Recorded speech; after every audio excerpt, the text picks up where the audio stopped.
سلام بچه‌ها، من مازیارم، اینجا کانال ماستریم. امروز دوباره اومدم پیشتون با بررسی یه محصول خفن گیمینگ دیگه، یه موس خیلی کاربردی برای گیمرها، لاجیتک جی 502 هیرو. میخوایم با هم آنباکسش کنیم ببینیم توش چه خبره. کسایی که دنبال یه موس گیمینگ خفنن و میخوان چند وقته میخوان ببینن این موس چجوریه، به درشون میخوره یا نه، حتما این ویدیو رو نگاه کنین و از دست ندید، با من همراه باشین. خب بچه‌ها، بیایم ببینیم داخلش چه خبره، چی داره توش و اینکه چه امکاناتی داره. میخوایم با هم بررسی کنیم. همونطوری که خب پشت این توی جدار کناری این محصولم نوشته، این یه موسیه که قابلیت حالا RGB داره، 16 میلیون رنگ رو ساپورت میکنه و خب یه سری اطلاعاتی که اینجا نوشته راجع به این که DPIش از 100 تا 16000 قابل تغییر هستش و حالا وزنش رو نوشته و حالا طول کابلش رو نوشته که اینا رو بهتون توضیحاتش رو میدم. میخوایم بازش کنیم ببینیم توش چه خبره، با من همراه باشین. خب بچه‌ها، بیایم ما هم آنباکسش کنیم ببینیم توش چه خبره و اینکه داخل جعبه چه محتویاتی داره. اطلاعاتی که روش نوشته فقط جی 502 نسخه هیرو، همونطور که میدونیم با نسخه پروتئوس و نسخه معمولی این نسخه فرق داره، جدیدتر هست. توی سال 2018 هم این رو ساختن، تولید کردن و فرقش هم اینه که خب از سنسور اپتیکال قوی تری بهره میبره و دامنه DPIش بین 100 تا 16000 هست که خب دوتا ورژن قبلی این بین 200 تا 12000 بوده و این که خب تا قابلیت کلیکاش یعنی کلیک پذیریش تا 50 میلیون بار هست و دوتا نسخه قبل تا 20 میلیون کلیک رو ساپورت میکرده. یه آپگرید دیگه هم که کرده توی این موس شرکت لاجیتک بحث کابلش بوده. این کابل هم حالا تو نسخه‌های قبلی خیلی وقتا خم می‌شده، پاره می‌شده و باز می‌شده که خب طبق صحبتایی که کردن یه آپگرید خیلی خوبی داشته این کابل و خیلی استحکام بالاتری داره. بیایم ما هم ببینیم توش چه خبره.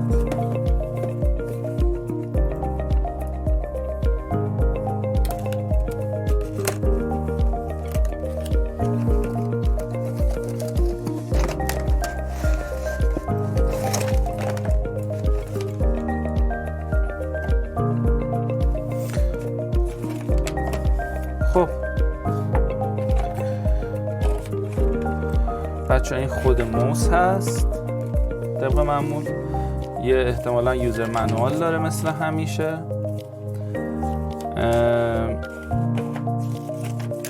نحوه اتصالش به کامپیوتر و نحوه وصل کردن یا اضافه کردن یه سری وزنه ها هست که یکی از قابلیت های این موسه که جلوتر بهتون توضیح میدم.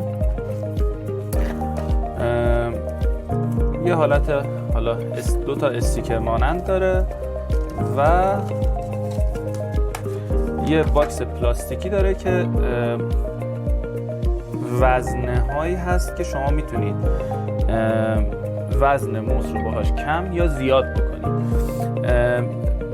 توی قابلیت های موس اومده کسایی هستن شاید تو مدل های مختلف بازیایی که انجام میدن، حالا سبک فرست پرسن انجام میدن، خیلی ها سبک RPG بازی میکنن و سبک های خیلی مختلف، به وزن موس خیلی دقت میکنن توی بازی ها. حالا کسایی که شوتر بازی میکنن مخصوصا اول شخص خیلی راحتن که موس خیلی سبکتر باشه، توی دستشون باشه و حالا نحوه عوض کردن اینها رو هم جلوتر بهتون توضیح میدم. بچه، یه کابل، همون کابل آپگرید شده که بهتون گفتم رو میبینید، یه جنس کنفی داره. بذارید براتون بازش کنم.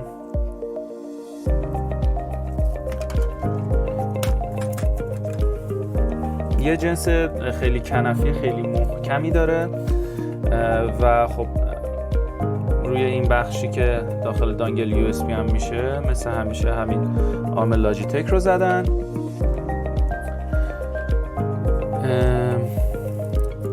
واقعا یه حس خیلی جالب و خوب داره توی دفعه اولی که این موس رو شما میبینید و توی دستتون میگیرین. حالا من یکم دستم عرق کرد، احتمالاً جاش روی موس میمونه چون این فینگرپرینت رو به خودش جذب میکنه چون جنس ماتی داره.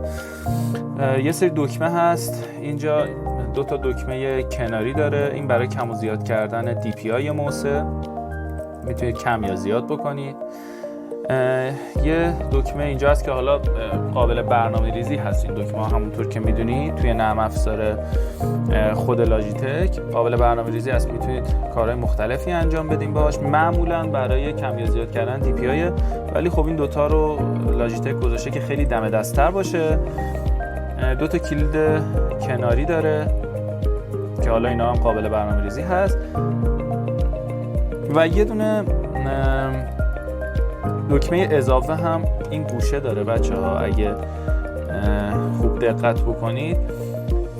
این دکمه برای کسایی که بازی شوتینگ انجام میدن خیلی دکمه مهمیه.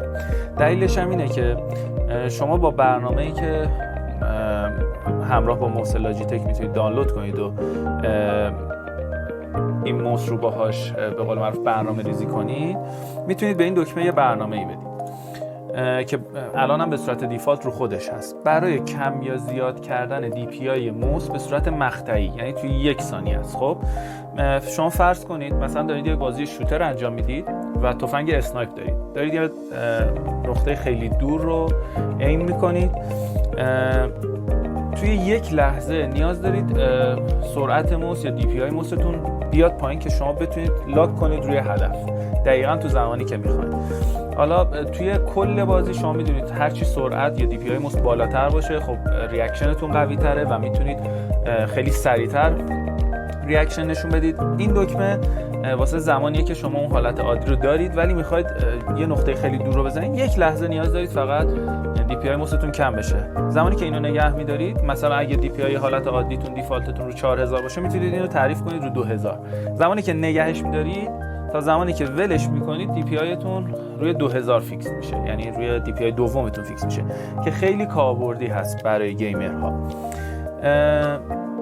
و خب یه قابلیت دیگه‌ای داره این قسمت اسکرولینگ موس.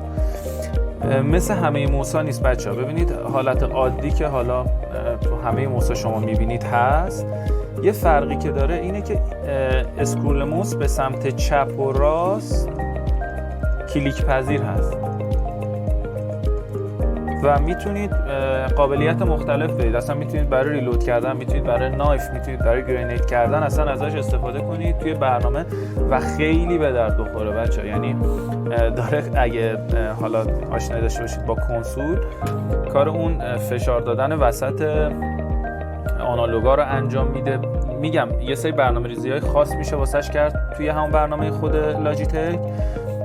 میگم مثلا میشه باشه مثلا روی نایف تنظیمش کرد یا مثلا میشه روی گرینید تنظیمش کرد. خیلی بخش جذاب این موس هست. خود اسکرول موس بچه از این قسمت لاک و آنلاک میشه. این لاک و آنلاک به درد چی میخوره؟